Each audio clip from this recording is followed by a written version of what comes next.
दोस्तों कक्षा 8वीं के आपके एग्जाम होने वाले हैं। सामाजिक विज्ञान के जो आपका पेपर होने वाला है उसका समय परिवर्तित कर दिया गया है। अगर आपने टाइम टेबल अभी तक आपका नया टाइम टेबल नहीं देखा है तो वो भी आप देख लेना। उसकी लिंक आपको नीचे डिस्क्रिप्शन बॉक्स में मिल जाएगी।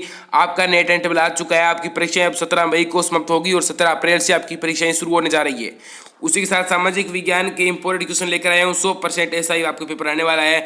इसमें से इस पेपर में से ही आपके लगभग 70% तो इसमें से ही आपके क्वेश्चन आ जाएंगे। तो इस पेपर को आपको पूरा देखना है। उसी के साथ यहाँ पर आपके 80 नंबर का पेपर होने वाला है। 2.5 घंटे का समय रहेगा और सभी प्रश्न आपको करना अनिवार्य है। और यहाँ पर आपके जो अंक है वो भी उनके सामने दिए गए हैं। ठीक है, तो इस प्रकार से आप देख सकते हैं ना, यहाँ पर अंक दिए गए हैं। यहाँ पर 15 प्रश्न आएंगे एक नंबर के। ये आपके ऑब्जेक्टिव टाइप के क्वेश्चन आने वाले हैं पहले तो इनमें बात करते हैं। क्वेश्चनों को मैं यहाँ पर पूरा हल करवाने वाला हूँ। यहीं मैंने क्वेश्चनों को हल करके आपको बता रहा हूँ। तो इंपॉर्टेंट क्वेश्चन है, पूरा मॉडल पर आपको हल सहित मिलेगा। इस चैनल को बच्चों जरूर सब्सक्राइब कर दीजिए क्योंकि आपके लिए यहाँ पर आता है सबसे अच्छा स्टडी कंटेंट, वो भी आपको मुफ्त में। उसी के साथ टेलीग्राम चैनल को ज्वाइन कर लेना, वहाँ पर आपको इसकी पीडीएफ वगैरह मिल जाएगी और एजुकेशन न्यूज़ भी वहाँ पर आपको मिलती है। तो उसकी लिंक आपको नीचे डिस्क्रिप्शन बॉक्स में मिल जाएगी। वरना आप टेलीग्राम पर स्टडी 5 जाकर सर्च कर सकते हैं।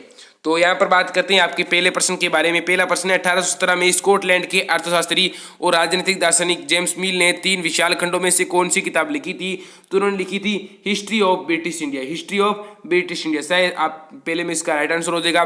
दूसरा है आपके जो है मतलब 19वीं और 20वीं शताब्दी के दौरान 1940 में महाराष्ट्र में कौन सा जनजातीय विद्रोह हुआ था? तो वो आपके वर्ली विद्रोह हुआ था। से आपकी इसमें राइट आंसर हो जाएगा। उसी के साथ तीसरा है, स्वामी विवेकानंद का मूल नाम क्या था? तो स्वामी विवेकानंद का मूल नाम था नरेंद्र नाथ दत्त। उसी के साथ चौथा क्वेश्चन है, आपके निम्नलिखित में से कौन सा मानव निर्मित संसाधन है? तो कैंसर की जो उपचार की औषधियाँ हैं वो मानव निर्मित है। बाकी जो सभी है वो प्राकृतिक है। ठीक है, क्या है प्राकृतिक है? बाकी सभी यहाँ पर जो भी आपको 3 ऑप्शन दिखाई दे रहे हैं वो सभी प्राकृतिक चीजें हैं। यहाँ पर 5वां है, निम्नलिखित में से कौन सा कारक मृदा निर्माण का नहीं है? तो समय है वो एक मृदा निर्माण का नहीं है। बाकी मृदा गठन जैव पदार्थ स्थलाकृति ये मृदा के निर्माण के आवश्यक कारक होते हैं। उसी के साथ छठा क्वेश्चन है, कॉफी का प्रमुख उत्पादक देश कौन सा है? ब्राजील है। और ये क्वेश्चन भी आपके इंपॉर्टेंट हो सकता है कि ब्राजील में कॉफी के जो बागान होते हैं उनको क्या कहते हैं? तो उनको फेजेंडा कहते हैं। आपको याद रखना है, इंपॉर्टेंट क्वेश्चन है। आपके एग्जाम में 100% ऐसा क्वेश्चन आएगा और आपके एग्जाम में देखने को मिलेगा। उसी के साथ 7वां क्वेश्चन है, धर्मनिरपेक्षता है उससे क्या तात्पर्य? यानी धर्म को राज्य से अलग रखने की अवधारणा से है, मतलब राज्य कोई अपना धर्म नहीं मानता है निश्चित धर्म, उसे धर्मनिरपेक्षता कहते हैं। यानी सेफर रेगुलेशन फॉर स्टेट। और आपका हो जाएगा आपका 8वां क्वेश्चन है, प्राचीन भारत में कितने स्थानीय कानून थे? आपको बताना है। तो वो असंख्य थे, मतलब पता ही नहीं होता है कि कितने थे। बहुत ज़्यादा आपके कानून थे, स्थानीय कानून बहुत ज़्यादा होते थे। और संविधान में अनुच्छेद 39A में कौन से नागरिकों को वकील मुहैया कराने की जिम्मेदारी राज्य के ऊपर सौंपी गई है? तो जो गरीब है उनको वकील और मुहैया आप मतलब अपने आप उपलब्ध कराए जाएंगे, ऐसा न्यायपालिका को सौंपा गया है। उसी के साथ आपका 10वां क्वेश्चन है, अकेले उड़ीसा में कितने जनजातीय समूह रहते हैं? तो वहाँ पर 60 से भी ज़्यादा जनजातीय समूह रहते हैं। उसी के साथ आपका 11 क्वेश्चन है, निम्न में से हुडा सम्मेलन की अध्यक्षता किसने की थी? तो वो आपके महाराणा जगत सिंह द्वितीय ने उनकी अध्यक्षता की थी।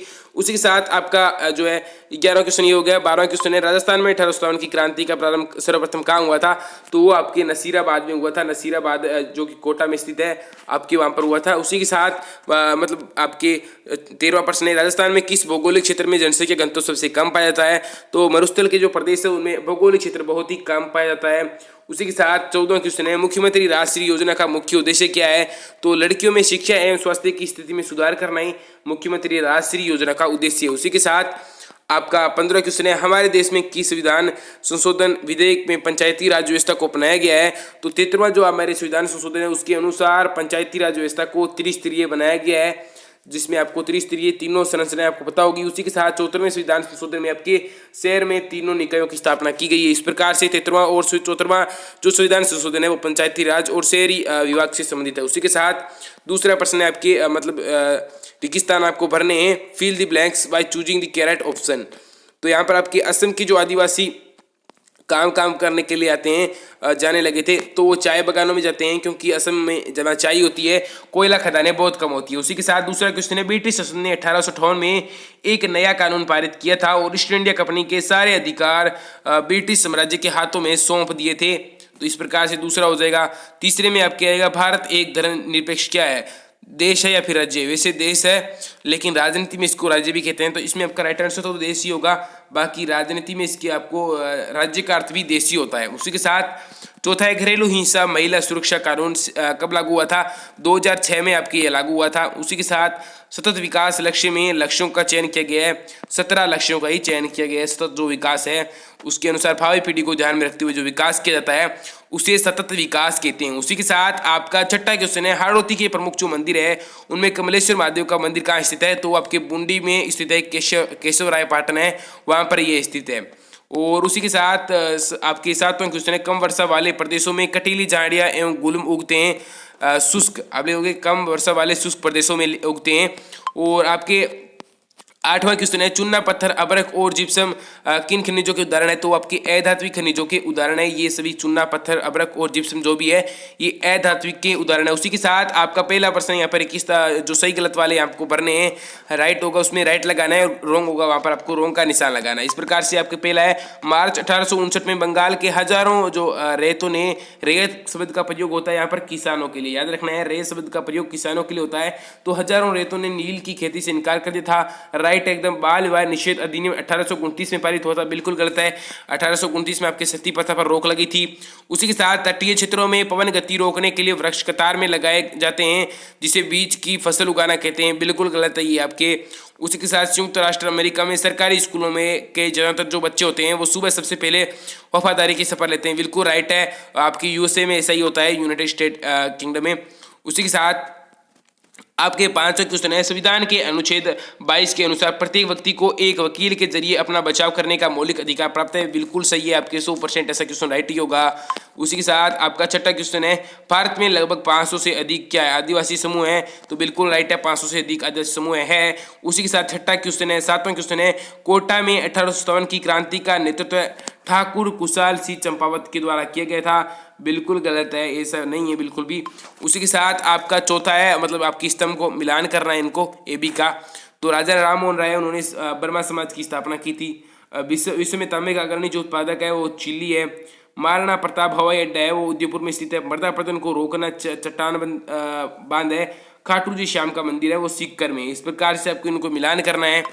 उसी के साथ आपका पांचवा क्वेश्चन है भारत का मानचित्र बनाने के लिए रॉबर्ट क्लाइव ने किसको पहली बार नियुक्त किया था? तो जेम्स रेनेल को उन्होंने पहली बार नियुक्त किया था भारत का मानचित्र बनाने के लिए। इंपॉर्टेंट क्वेश्चन है, ऐसे क्वेश्चन ही आपके एग्जाम में आते हैं। तो दोस्तों अभी तक आप हमारा वीडियो देख रहे हैं और इस चैनल को अभी तक सब्सक्राइब नहीं किया है तो जल्दी से कर लेना प्यारे बच्चों, क्योंकि स्टडी कंटेंट सबसे पहले और सबसे अच्छा आपको यहीं पर मिलने वाला है। आपके लिए लाइव क्लास भी लाएंगे। छठा है 1819 से 1826 तक मद्रास का गवर्नर जनरल कौन था? सर जो थॉमस मुनरो है वो 1819 से लेकर 1826 तक इसके मद्रास के गवर्नर जनरल रह चुके थे। उसी के साथ सातवां क्वेश्चन है भारतीय संसाधन कहाँ से प्राप्त होते हैं? तो प्राकृतिक जो संसाधन है वो प्रकृति से प्राप्त होते हैं, आपको लिखना है। वेरी सिंपल क्वेश्चन है। जल संग्रहण के कोई 2 उपाय लिखने हैं, वर्षा जल संग्रहण करके और बांध बनाकर। इस प्रकार से आपको जल संरक्षण हो जाएंगे। उसी के साथ कानून बनाने में सबसे महत्वपूर्ण भूमिका किसकी होती है? संसद की होती है, राष्ट्रपति की होती है, दोनों की होती है। उसी के साथ आपका अगला क्वेश्चन है बे वाला कि बंगाल के नवाबों और ईस्ट इंडिया कंपनी के बीच किन किन विवादों पर विवाद थे, आपको बताना है। कोई 3 बताना है। तो नवाब है उन्होंने कंपनी को व्यापारिक छूट देने से मतलब मना कर दिया था, बिल्कुल उन्होंने कहा था, मतलब उसके उन्होंने उसको मना कर दिया था। उसी के साथ कंपनी ने व्यापारिक अधिकार देने के लिए नजरानों की मांग की थी और कंपनी को सिक्का डालने का जो अधिकार देने से मना कर दिया था। इस प्रकार से उनमें युद्ध होने की संभावना उत्पन्न हुई थी। 1857 की बगावत के फलस्वरूप अंग्रेजों ने अपनी नीतियाँ किस तरह से बदली थी? तो शासकों को अनेक क्षेत्रों पर अधिकार को सुनिश्चित किया गया। उत्तराधिकारी के रूप में पुत्र को गोद लेने की जो प्रथा थी उसको मंजूरी दे दी गई थी। जो पहले मतलब अवध था उसमें कानपुर में नाना साहब थे, उनको गोद लेने नहीं दिया था। तो डलहौजी ने ये नीति निकाली थी, मतलब गोद निषेध प्रथा निकाली थी।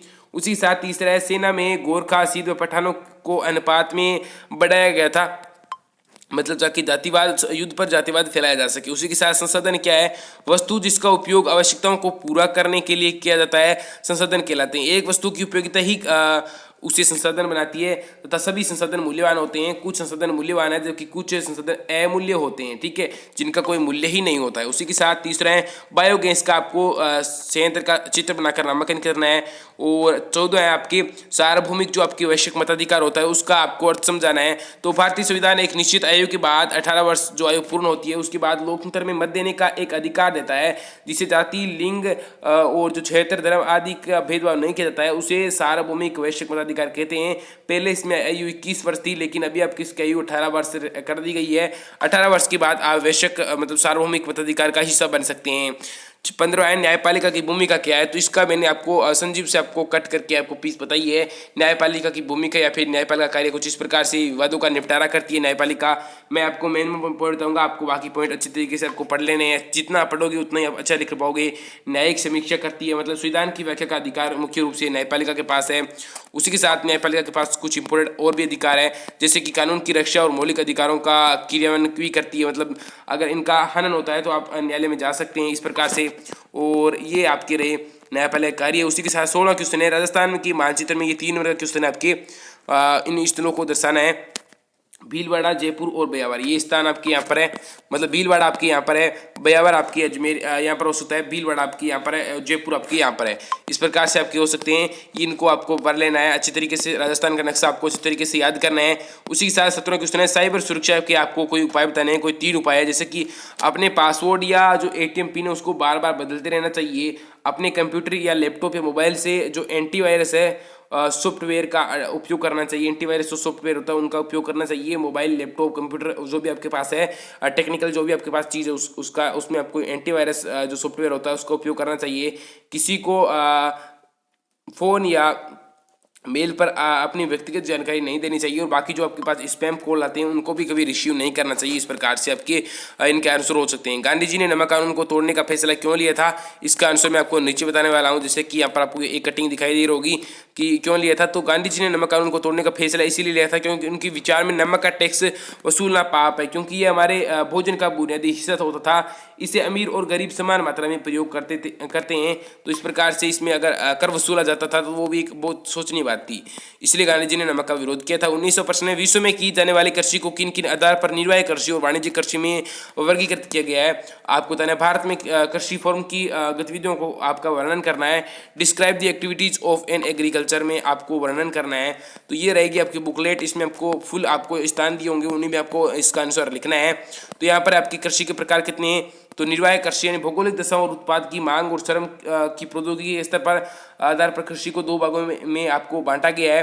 पहला है निर्वाह कृषि, यानी निर्वाह कृषि का तात्पर्य एक कृषक द्वारा अपने परिवार की आवश्यकताओं को जो पूरा करने के लिए वो कृषि करता है उसे निर्वाह कृषि कहते हैं। लेकिन जब उसकी खेती करने से उसमें पारंपरिक तरीकों या निम्न जो प्रौद्योगिकी है उसकी सहायता से ही खेती की जाती है, जिससे उपज की जो कम होती है। और निर्वाह कृषि को पुनः निम्न 2 भागों में विभाजित किया जाता है। गैर निर्वाह कृषि यानी इस प्रकार की कृषि में एक छोटे भूखंड पर साधारण औजार तथा अधिक श्रम के साथ कृषक खेती करता है तथा एक वर्ष में 1 से अधिक फसलें उगाता है। गैर निर्वाह कृषि दक्षिणी पूर्व और पूर्वी एशिया के जो संघन जनसंख्या वाले मानसूनी प्रदेशों में प्रचलित है।